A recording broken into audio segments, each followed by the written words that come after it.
এ হারাম, খাইয়া কোনো মজা নাই। কম দামের জিনিস খান, যা হালাল বেতন পান, কম দামের জিনিস খান, কচু শাক খান। হাসতেছেন আপনারা? আরে ভাই, কচু শাকে 100% ক্যালোরি। কচু শাক খান বেশি করিয়া। বিদেশি আপেল, আপেল তো আমার দেশে হয় না। বিদেশি আপেল বেশি না খাইয়া দেশের পেয়ারা খান। 2টা আপেলের সমান 1টা পেয়ারা। কোক 7 আপ ইহুদিদের পণ্য না খাইয়া 1টা ডাব খান।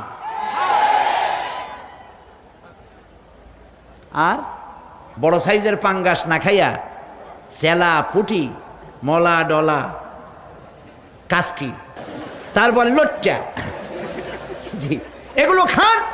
কি হবে? এগুলোর মধ্যে রয়েছে ফসফরাস। খাইলে পরে চোখের দৃষ্টি বাড়তে থাকবে, হার্ট অ্যাটাক করবে না, স্বাস্থ্য ভালো হবে। স্বাস্থ্য ভালো হওয়ার অর্থ পেটটা বিশাল আকারে হওয়া না, পেটটা ছোট হওয়া, সিনাটা চওড়া হওয়া, এইটার নাম স্বাস্থ্য ভালো।